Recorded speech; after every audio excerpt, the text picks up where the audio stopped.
Now today's topic is perpendicular bisector. Perpendicular word का meaning होता है 90 degree. So perpendicular means 90 degree. Now perpendicular bisector means कोई भी line segment है, for example ये line segment है 6 सेंटीमीटर की, तो perpendicular अगर हम इस पे डालते हैं perpendicular, so perpendicular क्या होता है कि ये line segment को 2 equal parts में divide कर देता है. तो हम इस परपेंडिकुलर को क्या कहते हैं? Perpendicular bisector. That means that divides a line segment into 2 equal halves. Means अगर ये 6 सेंटीमीटर की है तो ये जो पार्ट होगा ये 3 का, और यहाँ से ये वाला पार्ट भी 3 centimetre. So a perpendicular bisector divides a line segment into 2 equal halves. Now first question is draw a line segment of length 5.3 centimetre. एक 5.3 सेंटीमीटर की लाइन सेगमेंट ड्रॉ करनी है और उसी का हमें एक परपेंडिकुलर बाइसेक्टर कंस्ट्रक्ट करना है.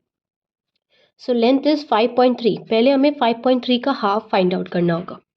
सो 5.3 का हाफ के लिए हम किससे डिवाइड करेंगे? 2 से. 5.3 को 2 से डिवाइड करें. 2 2 ज़ार 4 माइनस 1.3. 2 6 ज़ार 12 minus 1 5 0. That is 2.65. So 2.65 is a half of 5.3. So पहले अब हम सबसे पहले क्या करेंगे? 5.3 सेंटीमीटर की एक लाइन सेगमेंट ड्रॉ करेंगे. सो 5.3 ज़ीरो से मार्क करेंगे एक पॉइंट और 5.3 पे एक पॉइंट मार्क करेंगे और दोनों पॉइंट को ज्वाइन कर देंगे. So this is a line segment. इसको नेम दे देंगे. Name it as A B. This is a line segment of 5.3 centimetre. Now next step is, now we have to construct a perpendicular bisector. For that what we have to do? AB जो line segment है इसके half assume करेंगे कि इसका half near about यहाँ होगा.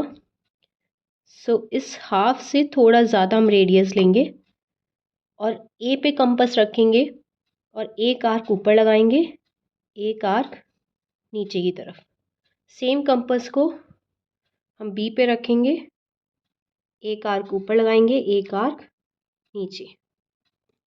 ना दोनों इंटरसेक्टिंग पॉइंट को हम ज्वाइन कर देंगे.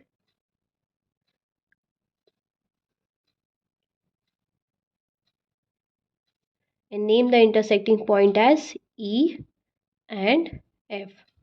Now we can say that EF is perpendicular to line AB. उसको लिखेंगे कैसे? EF is perpendicular का सिंबल होता है उल्टा T. So this is a symbol of perpendicular. EF is perpendicular to line AB, line segment AB. Now we can say ये perpendicular और line segment जहाँ पे इंटरसेक्ट कर रहे हैं, जिस पॉइंट पे ये मीट कर रहे हैं, उस पॉइंट को हम नेम दे देंगे O. And this O is called mid point of line segment AB. So AO is equal to OB, क्योंकि परपेंडिकुलर बाइसेक्टर क्या करता है? लाइन सेगमेंट को 2 इक्वल पार्ट्स में डिवाइड कर देता है. So AO is equals to OB. ये पूरी AB 5.3 सेंटीमीटर की थी. सो इसका हाफ कितना फाइंड आउट किया था? 2.65. सो AO और OB दोनों कितने सेंटीमीटर के हो जाएंगे? 2.65 centimetre. So EF is a perpendicular bisector of AB. Now next question is draw XY line segment 10.9 centimetre and find its perpendicular bisector. जैसे अभी हमने क्वेश्चन नंबर 1 सॉल्व किया, सेम क्वेश्चन नंबर 2 है. अगेन पहले 10.9 का हाफ फाइंड आउट करेंगे. सो 10.9 divided by 2. So 10.9 that is 2 5s are 10. Now 0.09. 2 4s are 8 minus 1 5 and 2 5s are 10. So 5.45 is a half of 10.9. Now first step is draw a line segment of 10.9 centimeter. And line segment की naming भी given है x5. So 10.9 again 0 पे एक point mark करेंगे और 10.9 पे इन दोनों point को ज्वाइन कर देंगे and name it as XY. So XY is a line segment of 10.9 centimeter. ना सेम स्टेप्स जैसे 1 में फॉलो किया था, परपेंडिकुलर बाइसेक्टर बनाने के लिए क्या करेंगे, इस 10.9 के हाफ से थोड़ा ज़्यादा हमें रेडियस लेने हैं. Late assume this much. X पे कंपास रखेंगे और एक आर्क ऊपर लगाएंगे, एक आर्क नीचे लगाएंगे. ऐसी वाई पे रखेंगे same compass, same radius, compass को चेंज नहीं करेंगे. एक आर्क ऊपर लगाएंगे, एक आर्क नीचे. Now join these 2 points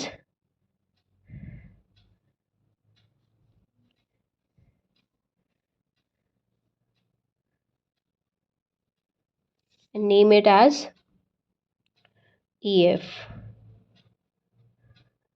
Now we can say EF is perpendicular to XY and जहाँ पे EF और XY मीट कर रहे हैं उस पॉइंट को हम नेम दे देंगे O.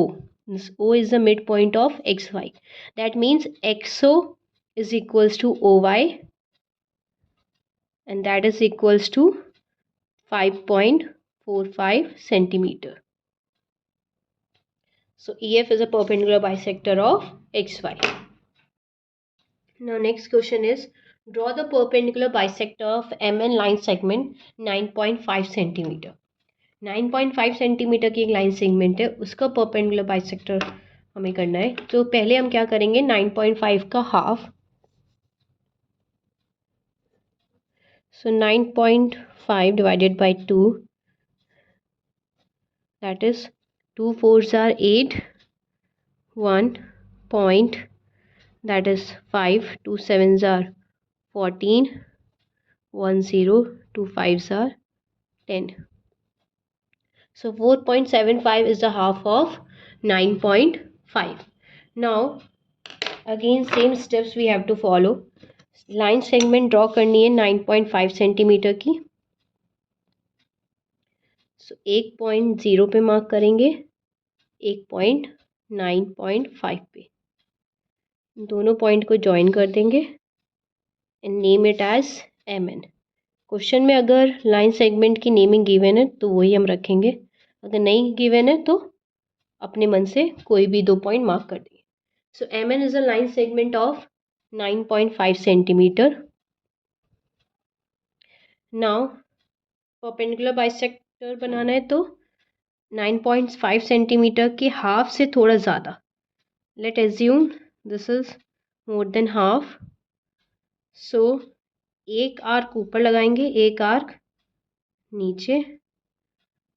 सेम रेडियस रखेंगे, कंपास को एन पे रखेंगे, एक आर्क ऊपर, एक आर्क नीचे. अगेन ये इंटरसेक्ट नहीं हो रहे हैं तो इसको थोड़ा एक्सटेंड कर देंगे, इधर नीचे भी. नाउ दोनों पॉइंट को ज्वाइन कर देंगे.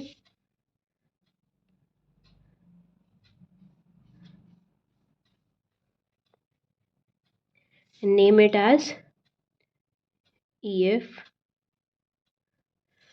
Now EF is perpendicular to MN. Now A part is given. Take a point A on the bisector.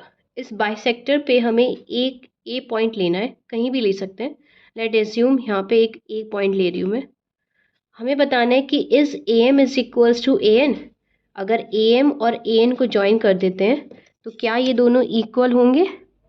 अगर A से M तक की डिस्टेंस और A से N तक की distance. So now we have to check whether AM is equals to AN. Yes, we can check from here 0 until it is coming something 5.8 and it is 0 again, it is coming something for 5.8. So that means AM, A part it is, yes, AM is equals to AN. Now next, suppose S is the midpoint of MN. हमने मान लिया कि EF और MN जहाँ intersect कर रहे हैं that is the point S. So S is the midpoint of MN. Now we have to check whether SM is equals to N. SM और SN क्या इक्वल होंगे? Yes, because S is the midpoint. So yes, SM is equals to SN and that is equals to कितने centimetre, 4.75 centimetre. Because ऐसे एक mid point है, दोनों line segment equal parts में divide होंगी, पूरी लाइन सेगमेंट 9.5 की है तो उसका हाफ कितना होता है 4.75। So S M is equals to S N, that is 4.75 centimetre. Now next question is, in this perpendicular bisector there is a question of circle also, so draw a circle with a diameter of length 4.7 centimeter। ये हम already exercise 11A में कर चुके हैं। So diameter given है 4.7 centimetre, इसकी help से radius find out कर सकते हैं। तो रेडियस क्या होता है, डायमीटर का half. So diameter is 4.7 divided by 2, then we will get 2.35 centimetre. So radius is 2.35 centimetre.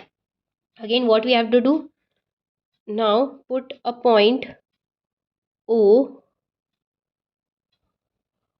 on the paper and measure the distance of 2.35 cm।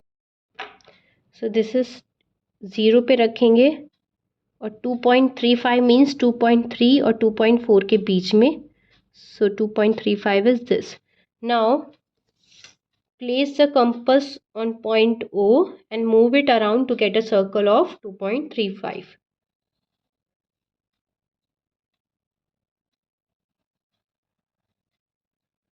This is a circle of radius 2.35। और centre और circumference को join कर देंगे। This is the radius of 2.35 centimetre. Now next question is, draw A B line segment of 10.8 centimetre. एक A B line segment 10.8 centimetre की draw करनी है और उस लाइन सेगमेंट को हमें divide A B into 3 equal parts, 3 equal parts में divide करना है using a compass, means with the help of construction only। by construction what is the measurement of each part। उसके बाद 10.8 को 3 इक्वल पार्ट्स में divide करना है, then हमें सारे पार्ट का मेजरमेंट बताना है। So verify the construction by actual measurement. So first what we have to do, पहले हमें 10.8 सेंटीमीटर की एक लाइन सेगमेंट ड्रॉ करनी है। 10.8 मीन्स 0 पे एक पॉइंट मार्क करेंगे और 10.8 इन दोनों पॉइंट को ज्वाइन कर देंगे। So this is A B line segment 10.8 centimetre. This question is little bit different from other questions. So क्या करेंगे, हम ए पे कंपास रखेंगे और कोई भी रेडियस, रेडियस का मतलब कोई भी मेजरमेंट की एक आर्क लगाएंगे। ठीक, सेम रेडियस की आर्क बी पे रख के कंपास को लगाएंगे।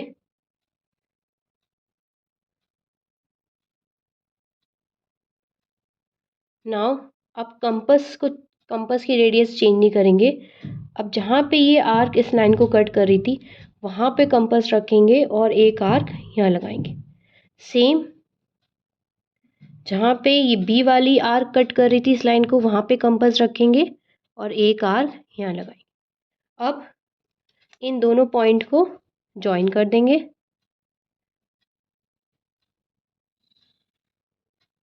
ऐसे बी से ये वाला आर्क का इंटरसेक्शन ज्वाइन कर देंगे। नाउ अब क्या करेंगे, ए पे कंपास रखेंगे और जितने रेडियस की आर्क हमने ये वाली लगाई थी उससे थोड़ी ज़्यादा हम मेजरमेंट लेंगे। एक आर्क यहाँ लगाएंगे, कंपास को यहाँ रखेंगे इस वाली आर्क पे, एक आर्क इसके ऊपर लगाएंगे। सेम बी पे ये करेंगे, जितने रेडियस की हमने ये आर्क ली थी उससे थोड़ी ज़्यादा हम यहाँ लगाएंगे एक आर्क और यहाँ रखेंगे एक आर्क यहाँ लगाएंगे। नाउ इसको नाम हम दे देंगे A1, इसको दे देंगे A2, इसके दे देंगे B1, इसको दे देंगे B2। नाउ ज्वाइन A1 को ज्वाइन करेंगे किससे, B2 से, और A2 को ज्वाइन करेंगे B1 से। नाउ वी कैन सी जहाँ पे ये लाइन इस लाइन को कट कर रही है इसको मार्क कर देंगे X, इसको Y। नाउ ए बी जो लाइन सेगमेंट है, क्योंकि हमें 3 इक्वल पार्ट्स में डिवाइड करनी थी, तो 3 इक्वल पार्ट्स में डिवाइड होगी. That means this is one part A X, X Y and Y B. So we can write here ax is equals to xy is equals to yb. हमें measurement भी बताना था सारे parts का, क्योंकि A B को 3 equal parts में divide करना था. तो 10.8 को हम किससे डिवाइड करेंगे? 3 से. जब 2 इक्वल पार्ट्स में डिवाइड करना होता है तो 2 से डिवाइड करते हैं. जितने इक्वल पार्ट्स में हमें डिवाइड करना होगा उतने नंबर से हम डिवाइड कर देंगे. तो 10.8 को डिवाइड करेंगे 3 से, we will get 3 3s are 9 and 6, 3 6 are 18, that is 3.6. So we can write ax is equals to xy, ax is equal to xy is equal to yb, that is equals to 3.6 centimeter.